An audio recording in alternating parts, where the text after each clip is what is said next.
Ya comieron, hermanos. Hoy vamos a correr más, ¿ok? En nombre de Jesús. Y ustedes ya saben, me dicen, párele, ¿verdad? Pero ya aprendieron a correr con mi esposo, así que yo creo que yo no corro tanto. Bien, hermanos, el hijo bueno de Jeroboam es llevado y queda el hijo malo, ¿verdad? Nabat. No siempre la muerte es mala, ¿verdad? Dice Isaías 57:1. Perece el justo y no hay quien piense en ello.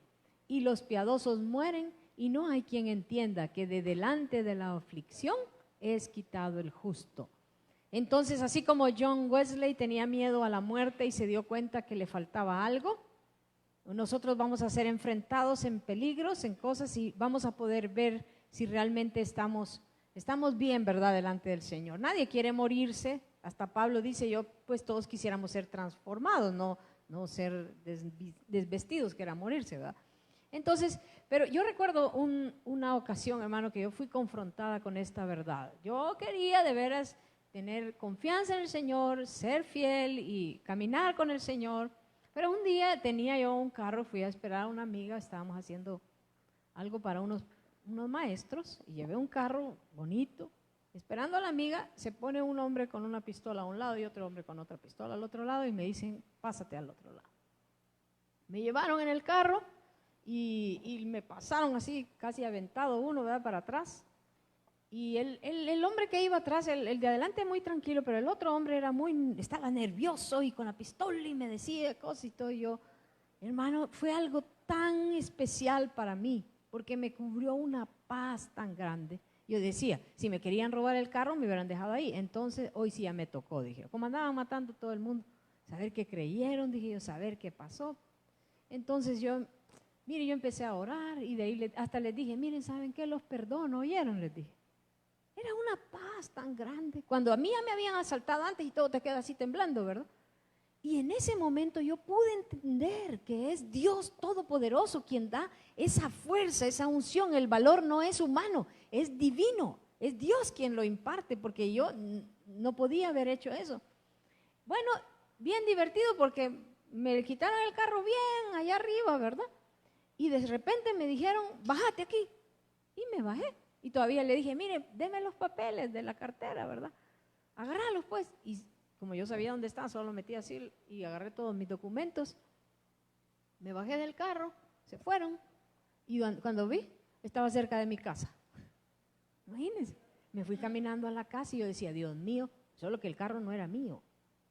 El carro era de un hermano que nos lo había prestado para atender a los maestros. Y entonces yo decía, Dios mío, tengo que afligirme porque no es mi carro. Pero no me podía afligir, yo estaba en una paz tan preciosa. Y entonces resulta que al hermano le pagaron el seguro y le pagaron mucho más de lo que le hubiera pagado alguien que se lo hubiera comprado. Y él tenía necesidad de venderla, gracias a Dios. Así que el Señor obró de una manera tan espectacular. Y yo ahora entiendo que cuando alguien es martirizado, no es que él sea valiente, es que viene algo sobre ti para enfrentar la muerte, para enfrentar las dificultades. Pero cuando no viene sobre ti y sientes angustia, lo único que tenemos que hacer es clamar al Señor, ¿verdad? Y no tenemos que tener miedo de la muerte, porque la muerte para el justo es quitar de la aflicción, como decía Pablo. Yo quisiera ya estar presente con Cristo, pero me tengo que quedar. Amén. Hay otro dato importante de esto, hermanos, y es la fe del funeral, le llama el pastor Bailey en otro libro. Muy interesante, porque la cremación no es bíblica, hermano. Eso de que lo quemen a uno, no, más parece un juicio, hermanos. Y una persona llegó y me dijo, hermana, fíjese que van a cremar a alguien, a un familiar, ¿y usted qué piensa de la cremación? Entonces yo le hablé de la fe del funeral, ¿verdad? Si tú ves en la Escritura, miren la recompensa que se le da a este niño porque había algo bueno en él. Dice Primera de Reyes 14:12, y tú levántate y vete a tu casa, le dice a la mujer de Jeroboam, y al poner tu pie en la ciudad morirá el niño del que le fueron a preguntar, el hijo de Jeroboam. Y todo Israel lo endechará, o sea, lo iban a llorar y lo enterrarán. Mire el premio, lo van a endechar, van a llorar por él. ¿Se acuerdan que a Moisés lo lloraron no sé si 80 días lo lloraban o 40, no me recuerdo ya. 40, ¿verdad? Entonces era un tiempo de luto y lloro, esa es una honra, ¿verdad? Si nadie llora por ti cuando te mueras, hermano, ¿qué hiciste en tu vida? Por eso hay que tener el funeral bien pendiente, ¿verdad? ¿Qué quiero que sienta la gente? ¿Alivio porque mucho los molesto? Qué triste que digan, ay, gracias a Dios ya se fue. Que hay gente que así dicen, hermanos. Entonces dice, lo endecharán y lo enterrarán, porque de los de Jeroboam solo él será sepultado. ¿Es un premio o no? Por cuanto se ha hallado en él alguna cosa buena delante de Jehová, Dios de Israel, en la casa de Jeroboam. Ese fue el premio, el ser sepultado. Hay una honra que hay en ser sepultado y que te lloren. En contraste, Segunda de Reyes 2:10 dice, y a Jezabel la comerán los perros en el campo de Jezreel, y no habrá quien la sepulte. Enseguida profeta, el hijo enviado del profeta, salió corriendo y se fue, ¿verdad? Porque llegó a decirle solo eso a Jehú. A Jezabel la van a matar y no habrá quien la entierre. Los perros se la van a comer y dice en otro verso, será estiércol sobre toda la tierra. Uy, miren qué forma de mostrar, a un muerto. ¿Se acuerdan que eso sucedió? Llegó Jehú, la aventaron por la ventana, muere y Jehú se va a comer. Y cuando le dice, vayan a enterrarla, ya no hay nada, solo las palmas de las manos y los pies, y todas se la comieron los perros. Qué juicios tremendos. Entonces, hermanos, es importante enseñarle a la gente la fe del funeral, ¿verdad? Queremos ser sepultados, queremos que nos lloren, tenemos que ser buenos, amén. ¿Quién dice que es bueno con Dios si nadie lo quiere? Hermano, si tu esposa, tu esposo, si tus hijos, hermano, no te quieren, a saber si eres bueno con Dios tú, ¿verdad? Mira, a mí me confronta eso, a veces que los hijos lo miran a uno, solo le hacen así cuando son humildes, ¿verdad? Y uno egoísta, malo, y uno, perdóname Señor, yo tengo que cambiar, yo no puedo seguir siendo así. Si algo me duele a mí, mire, las mujeres naturalmente ofendemos a los hombres, ¿sabe por qué? Porque para el hombre el respeto es importante y para la mujer el amor. Entonces la mujer dice, con que te ame, tú tienes que estar feliz, aunque no te respete. No, y para el hombre es más importante el respeto que el amor. Está como que le diga el hombre a una mujer, te respeto cariño, pero no te quiero. Se muere la mujer, ¿verdad? Así le pasa al hombre, hermanas, cuando una mujer le dice, yo te amo, pero no te respeto, ¿verdad? Estamos todos cruzados, todos arruinados. Y ya ni sé por qué dije eso.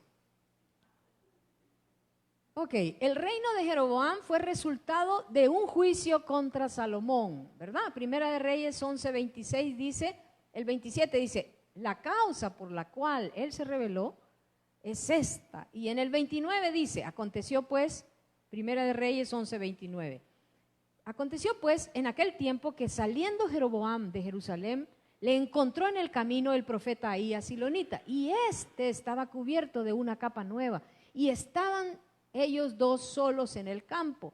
Y tomando Ahías la capa nueva que tenía sobre sí, la rompió en 12 pedazos. Ya resolvimos el problema matemático, ¿verdad?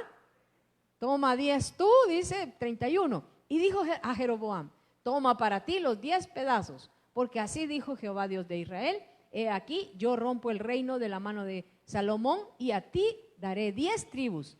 Y él tendrá una tribu por amor a David mi siervo. Miren eso, por amor a David. Todavía después de muerto, las misericordias le siguen a uno. Yo tengo una experiencia de eso. Mi abuela, de parte de mi mamá, con la que estudiaba era de parte de mi papá, pero mi abuela de parte de mi mamá era muy piadosa. Ella hospedaba a los siervos de Dios que viajaban y les daba de comer, y era tan piadoso, hospedaba a la gente que tenía que venir a estudiar a San Salvador. Ella hospedaba, era muy hospedadora, ella cuidaba de las viudas y los huérfanos. Imagínense qué herencia, que bendito Dios me dejaron de bendición, ¿verdad? Y yo sé que soy responsable por esa herencia, hermanos, y voy a dar cuenta. Entonces trato de hacer lo mejor posible, ¿verdad? Y ella decía esto, aunque yo no lo coseche, mis hijos lo cosecharán. Una de sus hijas, hermana, mi madre, ella tuvo cáncer Y cuando ella estaba ya en una etapa bien delicada, en Guatemala se le podía dar un tratamiento que aquí no existía. Y cuando ya vivíamos aquí. Entonces, cuando buscaron para darle el tratamiento, un jovencito que estudió en San Salvador, venía desde San Miguel y vivía en Guatemala, le dijo, aquí te puedes quedar todo el tiempo que tengas que hacer tu tratamiento. Y de hecho, en esa casa murió mi madre. Una casa linda, un lugar bien equipado para ella. Y yo solo recordaba lo que a mi abuelita decía: si yo no lo cosecho, mis hijos lo cosecharán, mis nietos. Amén. Los justos dejan herencia a los hijos de sus hijos, dice. Entonces aquí dice David, por amor a David mi siervo, y por amor a Jerusalén, ciudad que yo he elegido de todas las tribus de Israel. 33. Por cuanto me han dejado y han adorado a Astoret, diosa de los sidonios, a Quemos, dios de Moab, y sí, porque no está, creo que me salté aquí a la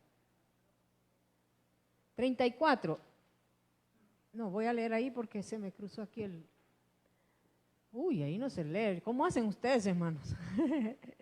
Bien, dice 35, pero quitaré el reino de la mano de su hijo y lo daré a ti, las 10 tribus, y a su hijo daré una tribu, porque mi siervo David, para que mi siervo David tenga lámpara todos los días delante de mí en Jerusalén, ciudad que yo me elegí para poner en ella mi nombre. Así que una aplicación. Seamos fieles, ¿verdad? Seamos obedientes. Así no vamos a tener que andar luchando contra los enemigos que Dios nos levante. Porque aquí Dios le levantó un enemigo a Salomón. Y Salomón quiso luchar contra él. Después le levantó otros 2, ¿verdad? Y a veces en vez de aceptar los enemigos que Dios nos levanta y ser humildes y buscar al Señor, queremos pelear contra ellos. Y eso es lo que pasa en la adolescencia de nuestros hijos. En la adolescencia mucho se requiere que nos humillemos y nos arrepintamos, ¿verdad? Porque ellos son bien feos, los hijos a la adolescencia. Muchos hijos son rebeldes, malcriados, ¿verdad?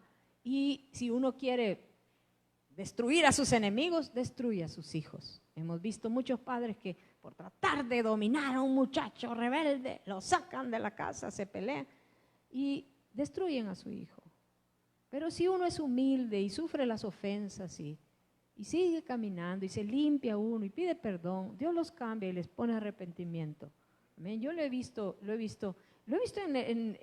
como ejemplo con mi esposo. A veces yo decía, wow, qué lindo lo que el Señor está haciendo, ¿verdad? Porque era solo de arrepentirnos de los pecados. Y él me enseñó que ese pecado hay que arrepentirnos, ese pecado.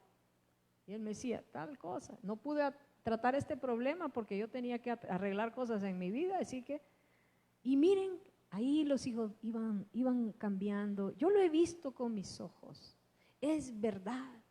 Dice la Biblia que si los caminos, Proverbios 16:7, cuando los caminos del hombre son agradables a Jehová, aún a sus enemigos hace estar en paz con él. Es cierto que nuestros enemigos no son nuestros hijos, aunque la Biblia dice que los enemigos del hombre serán los de su casa.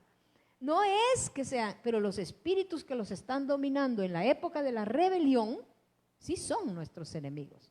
Pero si nuestros caminos son rectos delante de Jehová, agradables a él, aún a nuestros enemigos hará estar en paz con nosotros. Entonces, viene un enemigo de afuera, de adentro, de donde sea. ¿Cuál es la respuesta que tenemos que dar? Humillarse y agradar a Dios, humillarse y agradar a Dios, humillarse y agradar a Dios. ¿Cómo te puedo agradar más? Hay algo que no estoy haciendo. ¿Cómo puedo vivir una vida de más santidad? Hermano, el problema no es la gente, el problema es nuestro corazón. Porque recordemos que Dios aquí solo nos está entrenando. Dice, hombres daré por tu vida, naciones por ti. Imagínense. Dios quiere levantar estos reyes y sacerdotes puros a la imagen y medida de Cristo. Pero se requiere mucha gente, gente mala, gente injusta, para que Él aprenda a perdonar, ¿sí o no? Se requerían hombres malvados para que azotaran a Jesús y que Él recibiera el perdón, la paga por nuestros pecados, ¿sí o no? Ahí estaban los malos, lo azotaron sin misericordia, no tuvieron miedo de que era un hombre justo, ¿sí o no? Se requiere mucha gente para formar un sacerdote. Para David se requirió Saúl y un ejército para que él pudiera aprender a conectarse con Dios. Y tú preocupado por una suegra, un suegro. No, hermano, eso solo es uno. Se requiere un montón de malos. Se requiere traiciones para aprender a sufrir con Dios las traiciones, ¿verdad? Y si no hay quien te traicione, Dios puede hacer que tú creas que te traicionaron. A mí me pasó eso. Ya me han hecho creer que me traicionaron. Yo sufrí toda la cruz, me perdoné y ni me había traicionado. Las personas, ¿verdad? No todos somos malos, ¿verdad, hermano? Tenemos lados malos y también tenemos cosas buenas. Un principio de liderazgo. El líder verdadero no necesita pelear su posición. Solo debe obedecer a Dios porque Dios peleará por él. Salmo 144, 2. Misericordia mía y castillo mío, fortaleza mía y mi libertador, escudo mío en quien he confiado, el que sujeta a mi pueblo debajo de mí. No te preocupes por las rebeliones, preocúpate por agradar al Señor. Porque sí se van a dividir, sí, te van a traicionar, sí, van a arruinar tu reputación, sí, pero eso todo será para bien, para que seas conformado a la imagen del Hijo de Dios. Que sus mismos hermanos decían, está loco, vamos a agarrarlo y amarrémoslo. Así decían de Jesús sus hermanos, está fuera de sí, eso está loco, hermano. Ahí anda, va a predicar por todos lados y haciendo, dicen que anda ahí desatado Jesús. Vamos a agarrarlo, dicen los hermanitos. Ay, era el Hijo de Dios y ni sus hermanos sabían. Y nosotros preocupados porque la gente conozca. No, pero es que dijo que yo era y yo no soy. Allá se va a arreglar todo. La pondrá delante de tus ojos. Dice, mira, allá se va a decir, ¿por qué dijiste esto de tal persona? Si ella era íntegra. Y el otro será avergonzado, hermano. Y va a recibir, todos vamos a dar cuenta, por eso es mejor portarnos bien, ¿verdad? En nombre de Jesús. Cuando Jeroboam, Dios lo levanta para castigar a Salomón, él huye a Egipto, Jeroboam huye a Egipto. Y yo creo que aquí tenemos una aplicación bien interesante. Porque David, cuando a Absalón se le levantó, lo que él hizo fue humillarse y salió de Jerusalén. ¿Se acuerdan? Pero Salomón y Saúl, que fueron descalificados, ya estaban con un corazón torcido. Ellos pelearon, buscaron matar al que se estaba levantando. Entonces, ¿cómo se aplica en nosotros, hermanos? Se aplica porque cuando se levanta una persona a difamarnos, a querer dividir la iglesia, el ministerio, a traicionarnos, qué sé yo, ¿cómo vamos a hablar de esa persona? ¿Qué voy a decir de esa persona? Porque la Biblia nos enseña, Jesús dijo en el Sermón del Monte, que antes el que mataba a alguien, antes si uno adulteraba, pero ahora con solo decirle raca, ya es culpa del juicio, ¿verdad? Con lo que dices de la persona. Entonces hay que tener cuidado de no andar matando nosotros a los que Dios usa para rebelarse contra nosotros, para agredirnos. Tenemos que ser prudentes y tratar de siempre hablar bien. Amén, porque los mansos no tienen que pelear, Dios pelea por ellos. Eso vemos ese ejemplo en Abraham y Lot, ¿verdad? Abraham no peleó su herencia. Lot escogió lo mejor y Abraham se fue para el otro lado. Y Dios le dio lo mejor a Abraham. Él es todopoderoso. La tierra es de los mansos y el manso es el que no se defiende. Amén. Eso sirve en el hogar, eso sirve en la iglesia, eso sirve en todos lados. Casi lloro cuando un jovencito que había crecido con nosotros, de repente su papá se descarrió un poco y de repente llega y me dice, hermana, es que mire, todo lo que aquí estudiamos solo sirve para la iglesia, allá afuera no me sirve de nada.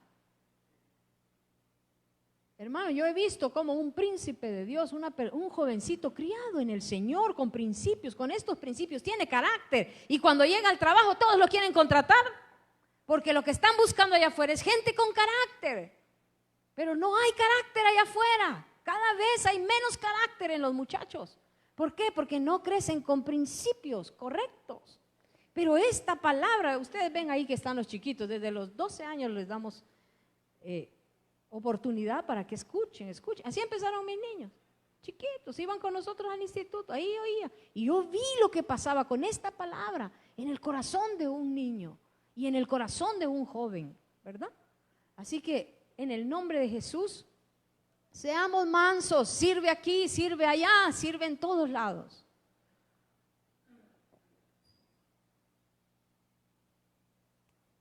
Este Jeroboam era valiente, esforzado y activo. Mira Primera de Reyes 11:28. Y este varón Jeroboam era valiente y esforzado. Y viendo Salomón al joven, que era hombre activo, le encomendó todo el cargo de la casa de José, las 10 tribus. Ahora, mire en la Biblia latinoamericana, 95, dice, ese Jeroboam era un hombre fuerte y de gran valor. Y Salomón se había fijado en la calidad de su trabajo. Lo hizo jefe de los hombres sometidos a trabajos forzados de la casa de José. Así dice esa traducción. Y esto me habla a mí de Proverbios 22:29. ¿Has visto hombre solícito en su trabajo? O sea, diligente en sus negocios, habilidoso, pronto, listo. Delante de los reyes estará, no estará delante de los de baja condición. Hermanos, Dios elige a los esforzados.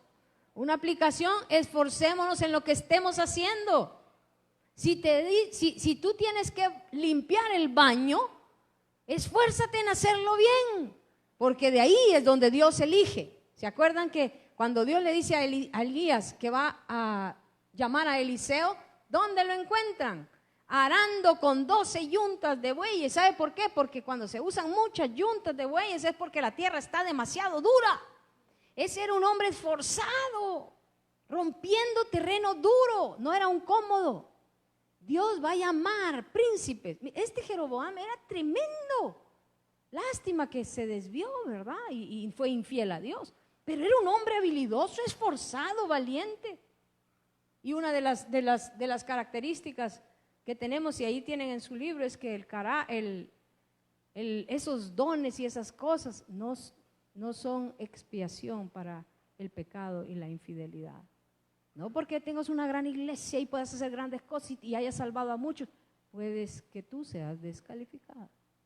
El carácter, la santidad, sin santidad nadie verá al Señor. Siempre debemos de guardarla en nuestra vida hasta el día de la muerte, ¿verdad?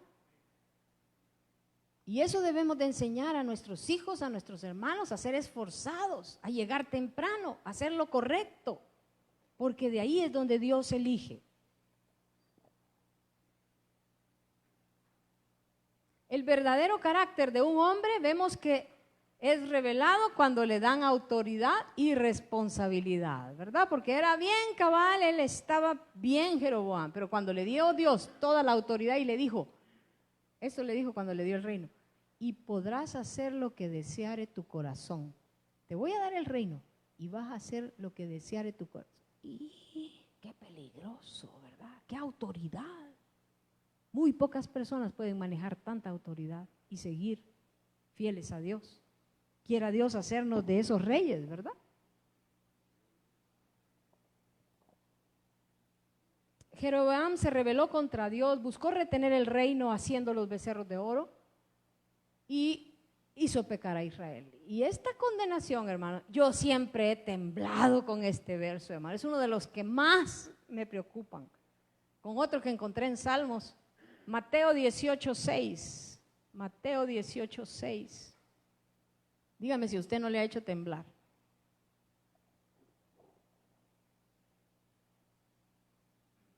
Cualquiera que haga tropezar a alguno de estos pequeños que creen en mí, mejor le fuera que se le colgase al cuello una piedra de molino de asno y que se le hundiese en lo profundo del mar. Desde niña me asombra, Dios mío, líbrame de escandalizar, de pecar, ¿verdad? Contra tus hijitos, porque yo no sé cómo va a ser Jeroboam para dar cuenta. Si es mejor agarrarse una cosa, ¿saben qué tamaño eran las piedras del molino? Inmensas, una gran rocota.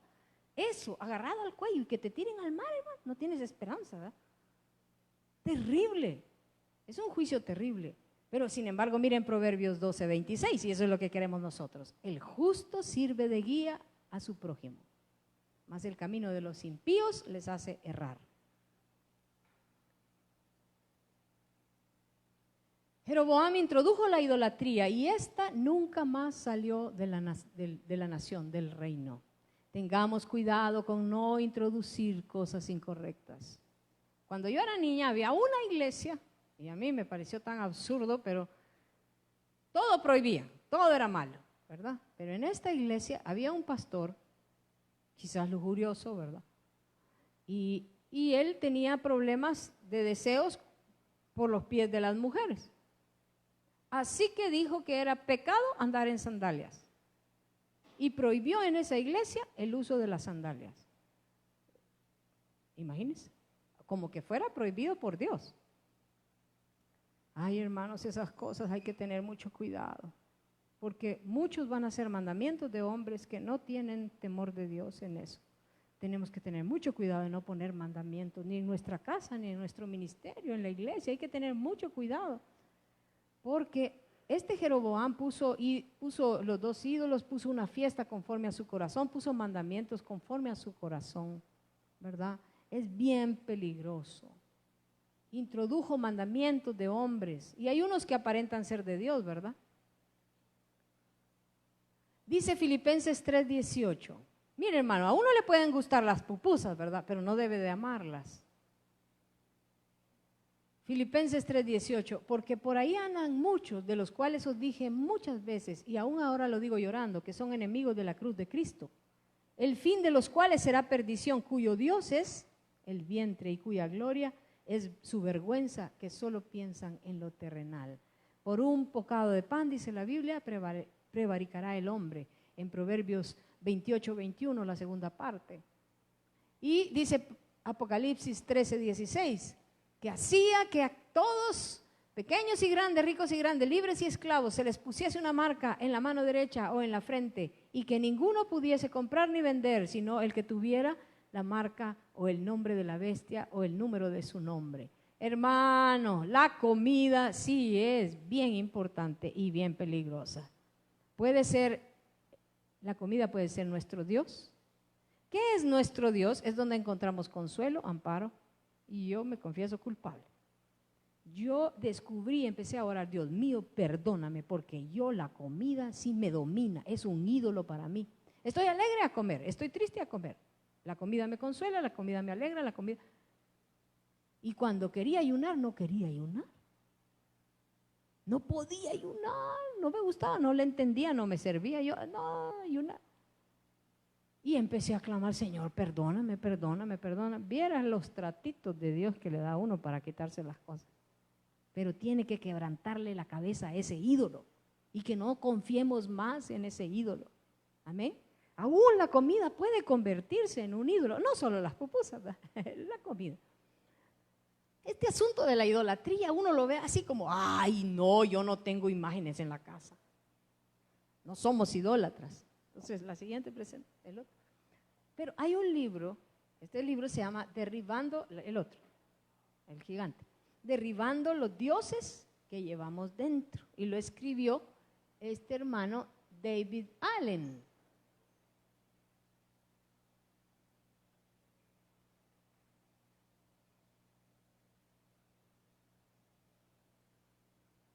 Mire, victoria sobre los poderes que nos dominan. Para mí ese libro fue tremendo. Siguiente, por favor. Y él describe a estas 6 cosas como los ídolos modernos. El narcisismo, el Dios de sí mismo. Miren este gato viéndose y se mira como león, ¿verdad? El narcisista es el que se cree tan valioso, tan importante, ¿verdad?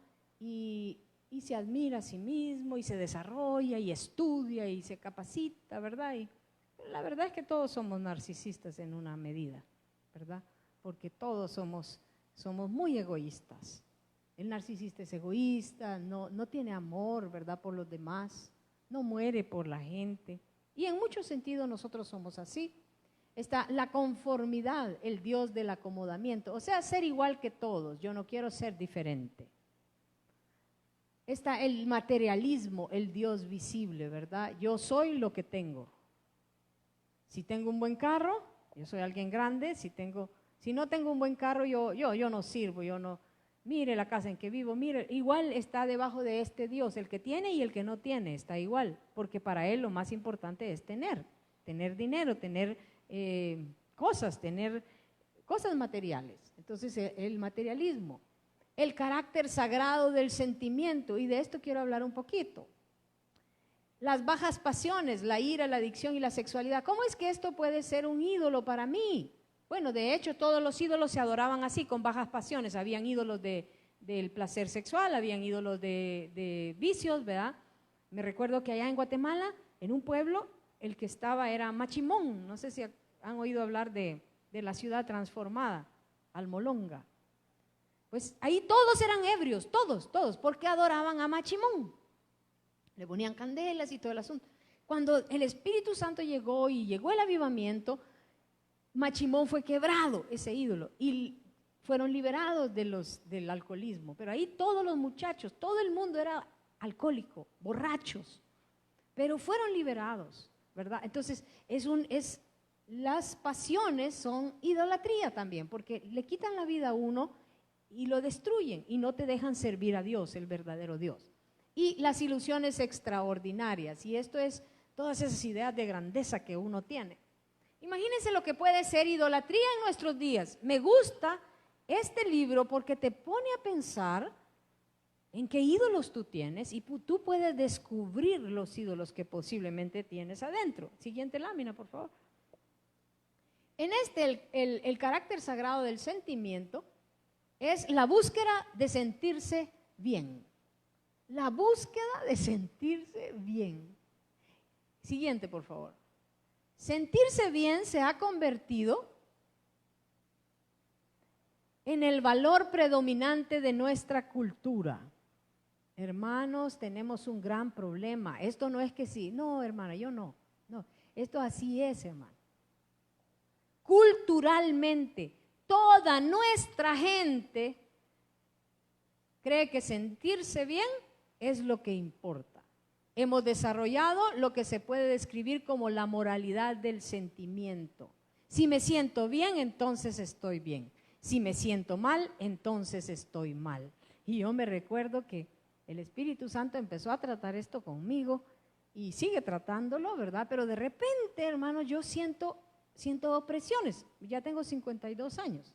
Entonces ya es una etapa donde una mujer empieza a cambiar mucho. Hay muchos cambios hormonales y uno tiene un montón de experiencias emocionales y cosas bien diferentes, ¿verdad? Entonces el Espíritu Santo desde mucho antes empezó a hacerme ver que las emociones no deben gobernarme. Y tengo una hermana preciosa que ella tuvo una enfermedad terrible que le daba a veces amanecía con 5 síntomas diferentes en su cuerpo, ¿verdad? De la tiroides. Y una lucha, dice que a veces se sentía como destripada en la cama, a veces sentía enojada, a veces sentía ganas de llorar y a veces se le juntaban 3, 4, 5 síntomas. Y ella empezó a confesar y dijo, no, Señor, esto no me va a dominar, Padre. Y empezaba a orar y empezaba a hacer lo que no quería hacer y empezaba, si era a estar feliz, ella quería estar enojada y se ponía feliz. Señor, yo voy a ser feliz, yo voy a cantar, yo voy a alabar. Mire, luchó así hasta que fue sanada completamente. Ella fue un gran ejemplo para mí. Yo dije, cuando me llegue la hora, yo no me puedo dejar rendir a mis emociones. Los sentimientos no son mi Dios, solo son hormonas que andan ahí. Entonces cuando empieza y yo tal vez llorando y uno quiere llorar o uno quiere cualquier cosa, ¿verdad? Se siente triste, ¿sabe qué? Me siento y digo, ay, estas hormonas cómo andan, ¿verdad? Pero Señor, ¿sabes que tú eres? Y empiezo a pensar en Dios. Hermano, mire, el universo es inmenso, tantas estrellas, y Dios lo mide con la palma de su mano. Y yo le digo, tú eres tan grande y no cambias en nada porque mis hormonas estén alborotadas. Yo me siento triste, ¿qué importa? Nada cambió. Me siento alegre, Dios está igual, hermanito. Tus sentimientos no son nada.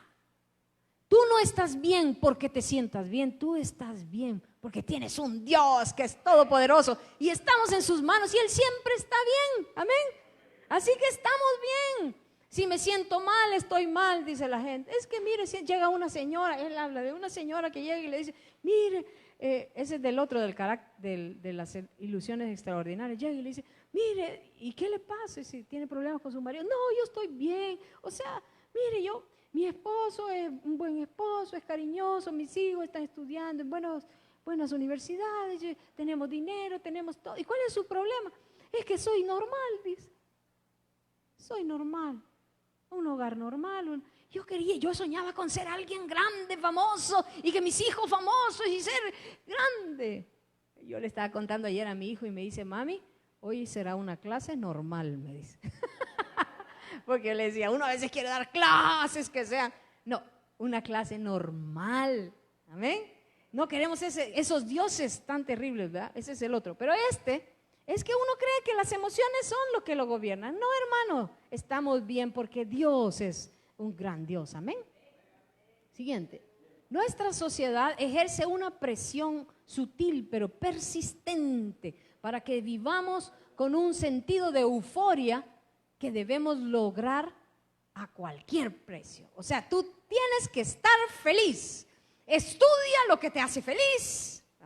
Trabaja donde estés feliz. ¿No han oído eso? Uy, ahora nuestra preocupación primordial no son el deber ni la obligación, sino que es, ¿qué tengo ganas de hacer? ¿Qué me hace feliz?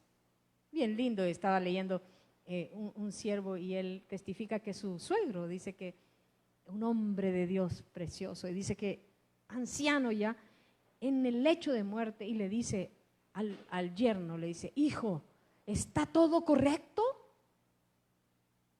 Las cuentas, los pagos, todo lo de ¿cómo se llama cuando uno se muere y le dan al otro? El testamento, todo eso, ¿está bien todo? Le dice el anciano en el lecho de muerte, para que tu mamá esté bien. Y le dice él con un gran dolor en su corazón, pero papá, ¿por qué se está preocupando por eso? Si nosotros nos quedamos, vamos a cuidar a mamá, le dice. Y él le dice, no, hijo, es mi deber. Es mi deber, tu madre es su protección, es mi deber. El orgullo del anciano, mire, qué lindo. Es mi deber. Pero hay quienes ni se preocupan de hay que otros se preocupen cómo me entierran, dice. Y la cosa es estar feliz y hacer lo que yo quiero. Esa es parte de nuestra cultura, hermano. Es una maldición que nos han heredado y el diablo ha logrado meternos por muchos años, ha estado tratando hasta llegar a todo esto. Mire, la euforia es la exacerbación del estado de ánimo como consecuencia de una alegría. O sea, hoy queremos estar bien alegres, queremos tener todo, ¿verdad? Alegría, emoción, o también por el consumo de algún tipo de droga o el uso de medicamentos. ¿Cómo me gustaría tener tiempo para hablar sobre la diferencia entre la dopamina y la serotonina? La dopamina es la hormona del placer y es la que te hace sentir eufórico. Y la serotonina es la hormona de la felicidad, es la que te hace estar en paz y tranquilidad y ser feliz. Pero entre más dopamina sacamos, menos serotonina producimos. Entonces, entre más excitados y emocionados, menos felices somos. El diablo nos ha engañado. La emoción y eso no guía la felicidad. Ya lo dije, pero bueno. Siguiente, por favor.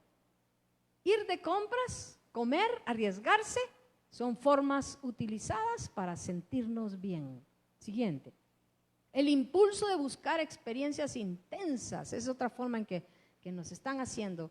Ya sea que te resulte un negocio, ya sea que te tires de ¿cómo es que se llama este? Bungee, ¿verdad? Subirte a la rueda, ¿verdad? Todas esas emociones es para sentir, porque somos una generación rendida al placer, rendida al sentimiento y lo tenemos como un ídolo y un Dios. Si no nos sentimos bien, estamos mal. Ya no queremos leer la Biblia porque no me siento bien. ¿A mí qué me importa, hermano, si me siento bien o no? Yo tengo que leer la Biblia. Tenemos que orar no porque me sienta bien o mal. Tenemos que ir y evangelizar. A veces hay gente, hermana, fíjese, me da permiso de no ministrar hoy, es que no me siento bien. Dios mío, anda, encerrate, orá, limpiate en la sangre de Cristo y haz tu trabajo. Es tu deber, ¿verdad? Igual la madre cuando el hijo se porta mal y qué sé yo. Hay mamás que mejor se quieren ir a trabajar en vez de estar con sus hijos cuidándolos porque cuestan mucho. Pero eso es lo que Dios quiere. Nos sentimos tan hipnotizados por la euforia que se nos promete que olvidamos calcular el costo. Los jóvenes son sobre todo susceptibles a eso y tenemos muchos jóvenes, ese nuevo deporte que saltan de edificio a edificio. ¿Cuántos jóvenes han muerto? Pero la emoción es tan grande que se rinden. Luego, la siguiente nos habla del aburrimiento. Mire, esas son cápsulas del libro que les digo. Cuando nuestros hijos nos dicen estoy aburrido, nos sentimos culpables. Si supiéramos enfrentarnos con nuestros sentimientos de aburrimiento, aceptándolos con la misma facilidad con que aceptamos sentirnos bien. ¿Por qué sí puedo aceptar que me siento bien y no puedo aceptar que me siento aburrido? Yo los respeto, hermano, que se vienen y se sientan ahí, porque a veces uno se aburre. Aunque uno de maestro trate de no aburrir, pero como solo está hablando uno y uno y uno, a veces aburre. Benditos sean, porque se sientan y soportan el aburrimiento. Así hay que aceptar también todos los sentimientos que no nos gustan, pero estamos en la voluntad de Dios, están bien. Amén. Si aceptamos con facilidad, con la misma facilidad el aburrimiento, dice, el aburrimiento perdería la capacidad de alterarnos. Igual es la depresión. La depresión es un estado hormonal muchas veces, del cerebro incluso, está afectado. Pero yo conozco una anciana que ella sufre depresiones por ciertos problemas físicos, pero de repente, ¿saben qué dice? No, hasta aquí, tiene más de 80 años, me levanto porque me levanto, y empieza y activa y empieza a hacer las cosas que no tiene ganas de hacer, y vuelve a tomar el control de su vida, aunque la depresión sea química, o sea, es una depresión clínica, ¿verdad? Pero ella se levanta y lucha y lo vence. En el nombre de Jesús, así vamos a hacer nosotros. No nos debe de vencer el sentimiento. Mire esto, qué terrible, hermano. Euforia religiosa. Él es un profesional, creo que es psiquiatra o psicólogo, no sé, pero él es profesional. La euforia religiosa, dice, buscar siempre experiencias eufóricas en la iglesia. ¿Será que Dios quiere que siempre hayan cultos así? No, hermano. Lo que Él quiere es que hagamos su voluntad, que lo amemos. Amén. Él tiene montes y valles, tiempo de huir, tiempo de comer, tiempo de abstenerse de comer, tiempo de abrazar, tiempo de abstenerse de abrazar, tiempo de reír, tiempo de llorar. De todo, de todo. Y eso no es nuestro Dios, Él es más grande que todo eso. Cuando la iglesia sucumbe ante el pseudodios de sentirse bien, predica un evangelio superficial y evade el evangelio de la cruz. Entonces solo le predica a la gente todo lo bueno, lo que va a sentir, lo que va y que puede ser esto y lo otro, y le da promesas y no predica para circuncidar el corazón, no predica para arrepentimiento. Siguiente, por favor. Mire lo que dice la palabra de Dios. Sí, la Biblia tiene todo, hermano, porque por ahí andan muchos de los cuales os dije muchas veces y aún ahora lo digo llorando, que son enemigos de la cruz de Cristo. O sea, no predican la cruz, no les gusta la cruz, no hablan de la cruz, no hablan de morir, no hablan, no acusan con la palabra de Dios para cortar el pecado, ¿verdad? El fin de los cuales será perdición, cuyo Dios es el vientre y cuya gloria es su vergüenza, que solo piensan en lo terrenal. Que te sientas bien aquí y ahora. ¿Y qué tal? ¿Y tu eternidad? ¿Todo lo que vas a sentir, toda la eternidad en el infierno? Eso es más importante lo que vas a sentir. Mire, un diligente, yo ya los calculé a los diligentes, porque mi suegra es muy diligente y sus hijos son bien diligentes. Y nosotros en mi casa éramos todo fuego, ¿verdad? Todo era emoción. Uno hacía muchas cosas, mucho talento, pero nada de disciplina, ¿verdad? Y me casé con la disciplina andando. Así que tuve que aprender disciplina. Y yo he visto algo de los disciplinados. Me dan lástima a veces porque tengo que hacer esto. Y les ves la cara, no quieren hacerlo, odian hacerlo, pero lo hacen. Dice mi esposo, él cuenta en las prédicas, dice que íbamos allá a Guatemala a un lugar bien frío y todos se levantaban temprano a bañarse. El agua helada, hermano, heladísima. Y el salvadoreño dice que decía, tengo que bañarme. Pues te enseñaron a bañarte todos los días, ¿verdad? Así que se iba a bañar al agua helada. Y yo le he visto todas las cosas, hermano, aunque no quiera, ahí está haciendo. Y eso ha golpeado mi corazón, porque yo creo que este era uno de mis dioses más fuertes, hermano. Porque yo todo por emoción, por hacer las cosas. He aprendido de que los diligentes hacen todo aunque no quieran, aunque no tengan ganas, aunque no les guste. Pues entonces como aprendí eso, y dije, bueno, pues a que no me guste lo voy a hacer. Y el Señor ha empezado a desarrollar un poco de diligencia. Y estoy muy feliz con esa diligencia. Amén. Así que, hermanos, el sentimiento no es lo más importante. La última lámina, porfa, hijo. Una espiritualidad profunda se encuentra más en los valles que en los montes. Dice Isaías 45:3. Te daré los tesoros escondidos, o sea, los tesoros de la oscuridad, dice en otro lugar, y los secretos muy guardados, para que sepas que yo soy Jehová, el Dios de Israel, que te pongo nombre. Es en el Getsemaní, el lugar más duro, donde Jesús tenía que entregar su vida y beber la copa, donde vino la más grande salvación. No fue en el monte de la transfiguración, donde se pusieron Moisés y Elías, y él se vio como un gran ángel resplandeciente. Todo él fue glorificado. Pero ahí no nos salvó. Ahí recibió la fuerza para descender al valle y salvarnos en el valle. Muchas veces, hermanos, más crecemos en esos momentos de dolor, en esos momentos de prueba. Amén. Aleluya. Quisiera compartirles un poquito. Vamos a cambiar, hagamos de caso que ya es otra cosa. Así que vamos a hablar un poquito de leyes de liderazgo. Me gusta este libro, Las 21 leyes de liderazgo de Maxwell. ¿Cuántos de ustedes lo han leído? Ok, excelente. Y ese como que hay que estarlo leyendo, ¿verdad? Porque a uno no se le queda muy bien. Entonces, en ese libro él habla de algo que él le llama la ley del otorgamiento de poderes, ¿verdad? John Maxwell. Y él habla de cómo es importante que los líderes aprendan a otorgar poderes. Y vemos en los reyes que hubieron reyes que otorgaron poderes y no les fue bien. Y yo le digo, Señor, viene Salomón y le da el poder de las 10 tribus a Jeroboam y el otro se le revela y le gana las 10 tribus, le dije. Como que contradice un poquito a la ley del otorgamiento de poderes, ¿verdad? Porque en la ley dice que uno debe de entregarle poder a la gente e incluso hacerse uno indispensable. Eso enseña. Entonces el Señor me dio una buena enseñanza, porque como les digo, si los caminos del hombre son agradables a Jehová, aún a sus enemigos hará estar en paz con él. Nadie se va a salir con la suya si uno está caminando en el camino del Señor y Él quiere que tengas esa gente, ¿verdad? Él puede quitarte lo que Él no quiere que tengas. Pero si tú estás caminando con el Señor y tus caminos son agradables al Señor, aún a tus enemigos va a hacer estar en paz contigo. Entonces, la lección que debemos de aprender de eso no es no entregarle poder a nuestra gente.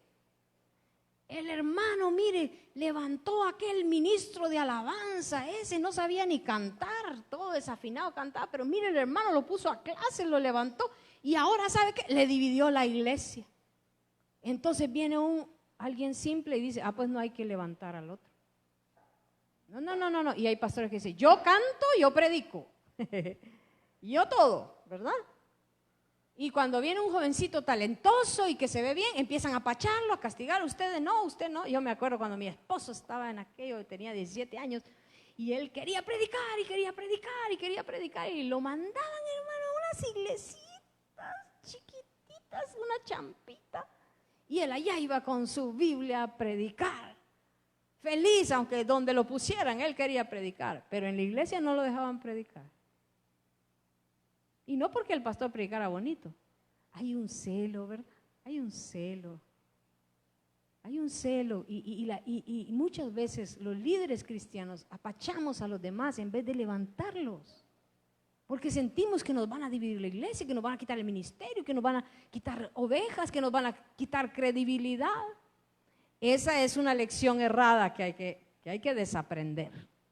Entonces, en esta ley del otorgamiento de poder, él dice que uno debe levantar, debe de ser un líder que levante a otros. Y dice que las 3 cosas por las cuales uno no levanta gente para liderar, primero es porque uno necesita seguridad en el trabajo, ¿verdad? Me va a quitar el sueldo. La otra, puede ser un líder de una empresa, me va a quitar la empresa. Y si él sabe hacer todo lo que yo sé hacer, entonces ya no voy a servir yo, ¿verdad? Me van a sacar. Entonces mejor no le digo y le escondo todo, ¿verdad? Y no le enseño cómo predicar al muchacho, no le enseño cómo liderar, no le enseño mis secretos, no le ayudo, no lo apoyo, no lo animo, ¿verdad? Por inseguridad. También es por resistencia al cambio, porque como yo lo he hecho todo así lo he hecho, entonces ya no lo quiero hacer de otra forma. El autor John Steinbeck, ganador del premio Nobel, afirmó: la naturaleza del hombre cuando va madurando es protestar contra el cambio, particularmente el cambio hacia algo mejor. O sea que tenemos una resistencia al cambio. ¿Cómo se dice eso en la Biblia? Odre viejo. Pero un odre viejo no se hace viejo solo por los años, porque si lo dejas ahí tirado debajo del sol se hace viejo en un ratito. Un odre viejo se hace viejo porque no está aceitado con el Espíritu Santo, porque no está en comunión con Dios. Hermano, el Espíritu Santo tiene olas, ¿verdad? Ustedes saben que Martín Lutero, siendo que tuvo una gran revelación, después no quiso aceptar la revelación del bautismo en agua y persiguió a los bautistas. Pero los bautistas estaban en lo correcto. El bautismo en agua es escritural. Y él los persiguió, siendo que había tenido una gran revelación. Él subió en una ola del Espíritu y cuando cayó con la ola. Dios levantó una ola, una luz más grande, el bautismo en agua. Y él ya no pudo seguir ahí porque ya era un odre viejo, era muy amargado. No debemos de ser odres viejos, debemos de estar siempre dispuestos al cambio. Mateo 15:3 dice, respondiendo, él les dijo, Jesús, ¿por qué también vosotros quebrantáis el mandamiento de Dios por vuestra tradición? No quisieron recibir a Jesús, prefirieron quedarse con su culto como ellos lo tenían. Entonces, fue incorrecto, ¿verdad? Rechazaron al Mesías.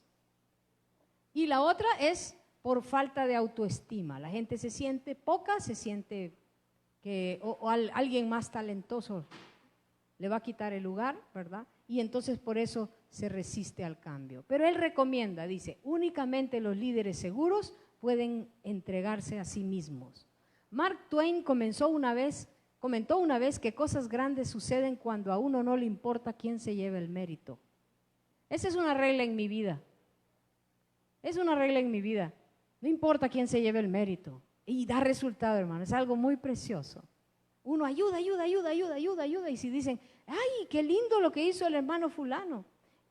Por ejemplo, lo he practicado mucho con mis hijos. Y les ayudo y de repente salen ellos y hacen sus cosas. ¿Verdad? El niño, uno hace la maqueta, se desvela y la lleva al colegio y al niño le dicen, qué linda te quedó, ¿verdad?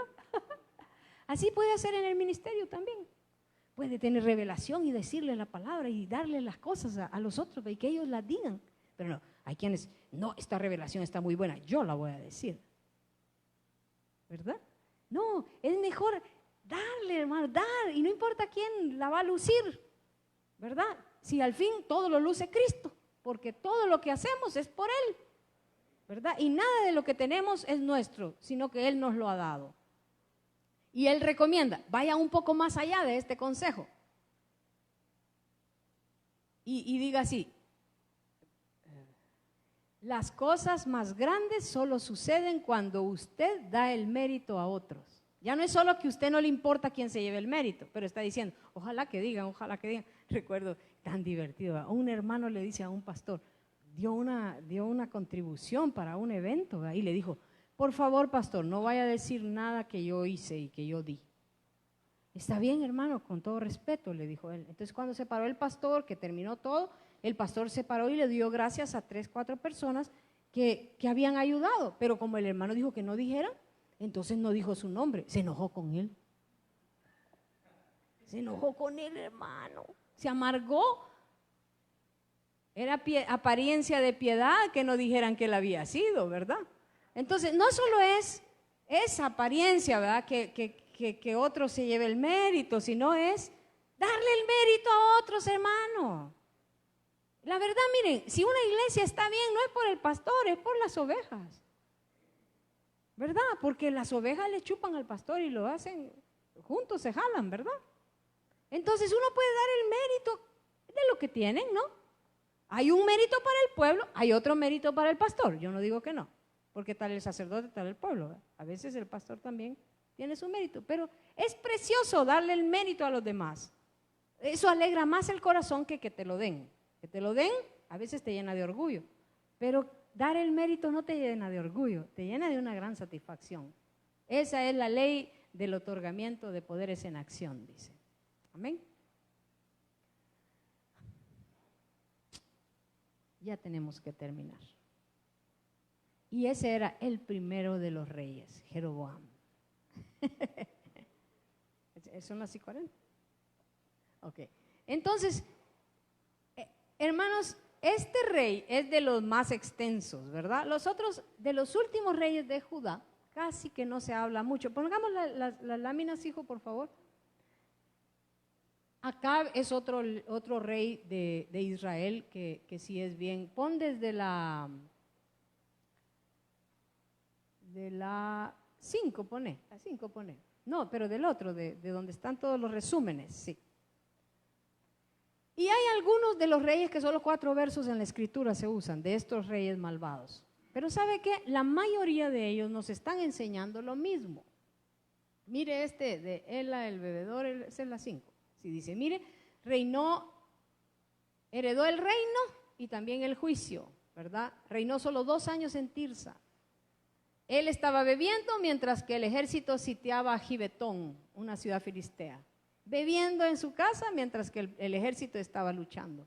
Su siervo Simri conspiró contra él y lo mató. Mataron a todos sus hijos, parientes y amigos, conforme a la profecía de Jehú, por los pecados de su padre y por los suyos, dice. Y así, mire, como muchos de los reyes de Israel, por ejemplo, pone el 7, por favor, Tibni, hijo de Tibni no se sabe si fue malo o bueno, pero dice, lo siguió la mitad del pueblo, reinó 6 años sobre esa mitad del pueblo y la otra mitad siguió a Omri. Lo mataron porque los de Omri ganaron. Y así terminan casi todos.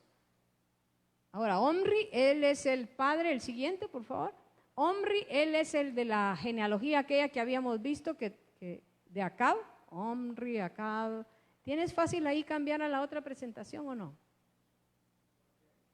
Yo te digo, la de los libros históricos, septiembre 19. Ya te digo ahorita. Dame el 15. ¿Se acuerdan aquí? En el 15 es el S. Ahí están las genealogías, ¿verdad? Entonces este es Omri.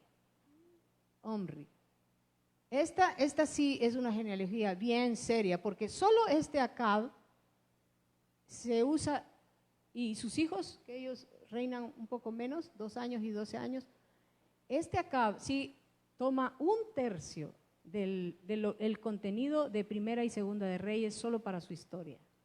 Y que también ahí ministra Elías, ¿verdad? Durante esa época. Hermano, yo me he gozado haciendo estos cuadritos y estudiando esto. Hermano, uno aprende tanto realmente si el Espíritu Santo le está hablando. Yo los animo.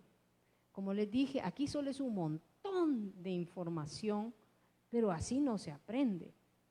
Uno debe de ir poniendo en el cerebro poco a poco. Yo le recomiendo hacer sus cuadros. No empiece de nada, empiece del mío quizá, ¿verdad? Y usted viene, si es este aquí, tal vez le puede poner la cita, tal vez puede ir estudiando, ir diagramando y luego ir poniendo en orden todas las enseñanzas que da. Porque hay enseñanzas que se repiten en uno, en otro y en otro y en otro. como una muy interesante, fíjese, que es las maldiciones.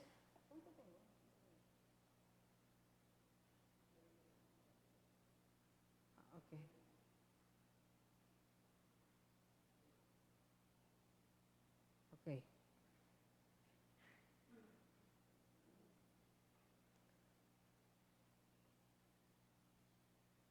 Hay una enseñanza que vemos a través de todas estas historias de todos estos reyes, hermanos, y es las bendiciones y maldiciones que se heredan.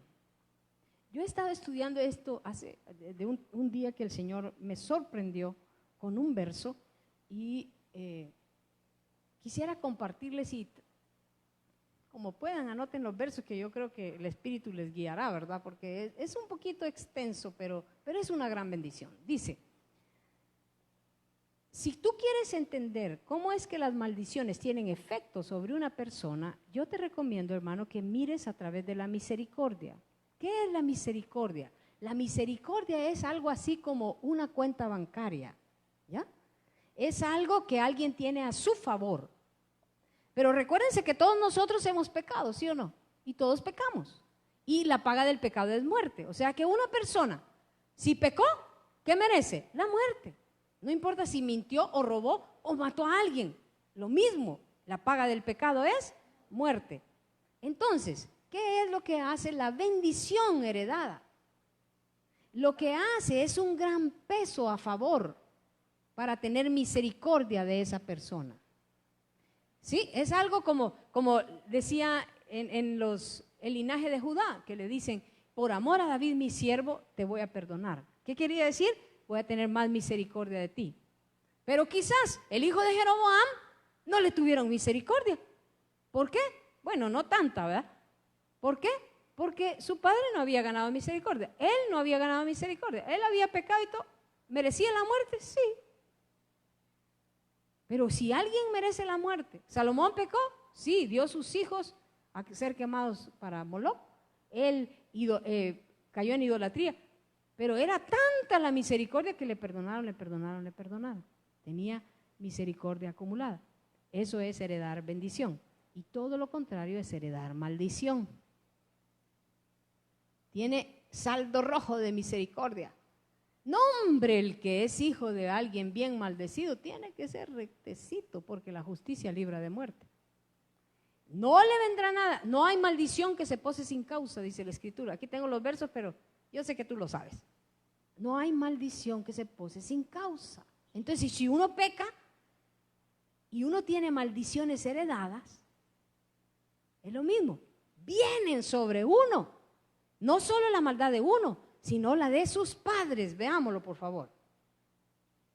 Recuerden, David y Jesucristo nos heredaron grandes bendiciones, ¿verdad? David a sus hijos y como Jesucristo es su hijo también.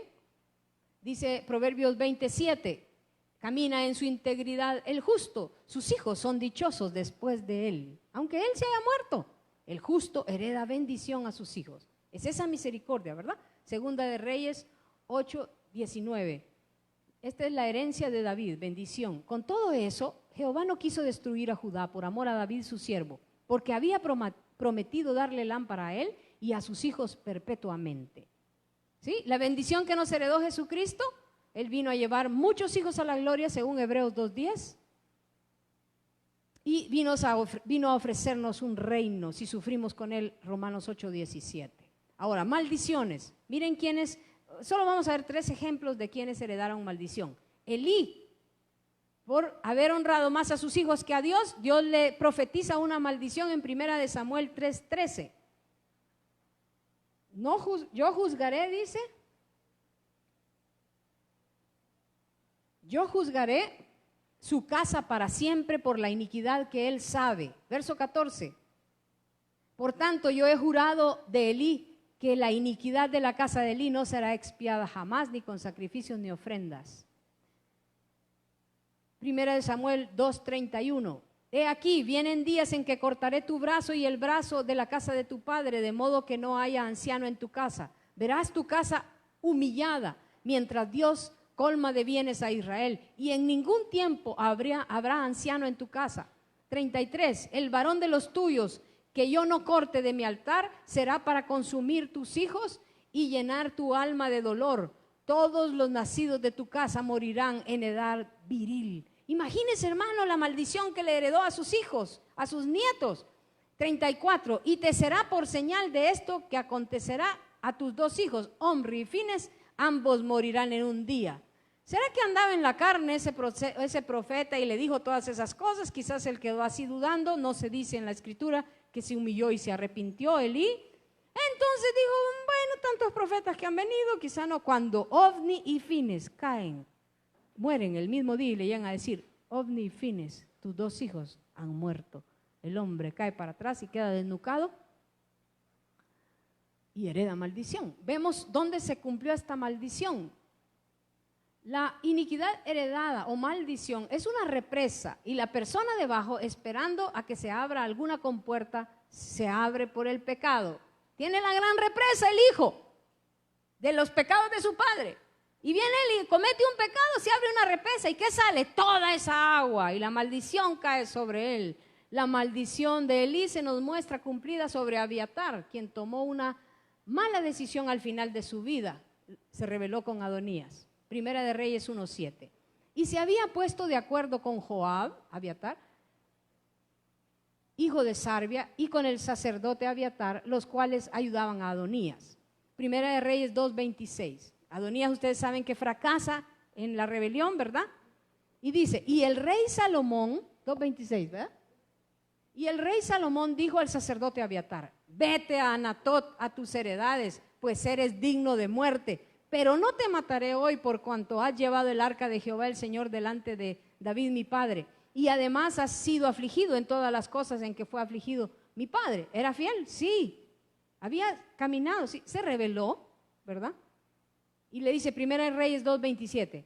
Así echó Salomón a Abiatar del sacerdocio de Jehová para que se cumpliese la palabra de Jehová que había dicho sobre la casa de Elí en Silo. Muchos años después, este hombre descendiente de Elí paga por su error esa maldición sobre su ancestro. Hermanos, la maldad de los padres viene sobre los hijos. Y yo creo que vamos a terminar este tema mañana porque es muy importante. No les he dado todavía el verso que a mí me asombró. Solo déjenme contarles la historia y se la traen mañana, ¿verdad? Fresca en la memoria. Había un hermano que mi esposo conoció en un país y le dijeron, hermano, fíjese que un pastor le dijo, fíjese que hay un pastor, le dijo que se cae de las escaleras, lo atropellan los carros, es una maldición, todo de muerte, enfermedades que le salen, que los médicos no saben qué es, muerte de relaciones, está al borde del divorcio, muerte, en todo se moría el pobrecito, ¿verdad? Negocios en quiebra, perdía los trabajos y por muchos años no había podido dormir porque cuando lograba medio conciliar el sueño, una sombra lo trataba de matar ahorcándolo. Entonces, después de muchos años fue al entierro de su papá y en el entierro de su papá le dieron una carta que su papá le había dejado y en la carta el papá le explicaba que a él había hecho un pacto con Satanás y lo había entregado a él. Qué noticia, ¿verdad? La muerte de tu padre. El papá parece que se había convertido, pero después, ¿verdad? No sé qué tanta conversión tuvo, ¿verdad? Para no decirle antes a su hijo, pero la cosa es que el pobre muchacho estaba muriendo y le dicen a mi esposo, ¿puede ir a orar por él? Vamos, dijo. Ese fue el primer ministerio de donde Dios nos sacó, fue liberación, ¿verdad?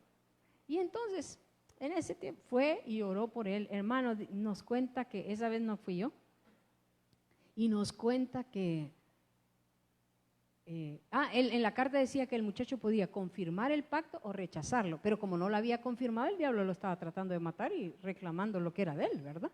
Por la maldición que su padre había puesto sobre él. Entonces, dice que cuando fue la liberación, hermano, toda la casa tronó, así como que se estaba desquebrajando, toda la casa. Y les cuento que no había podido dormir en años. Esa noche durmió tan bien cuando fue liberado, que se durmió en la mañana y no fue a trabajar.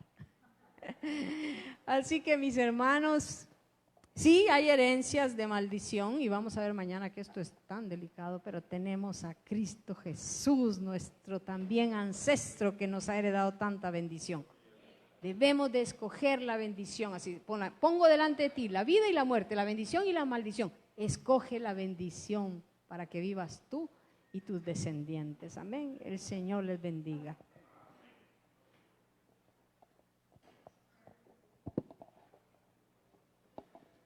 Un principio que se puede observar en las Sagradas Escrituras es que Dios reemplaza a los infieles. Vasti no honró al rey Asuero y fue removida y se colocó a Esther. Judas no honró su ministerio y fue reemplazado por Matías.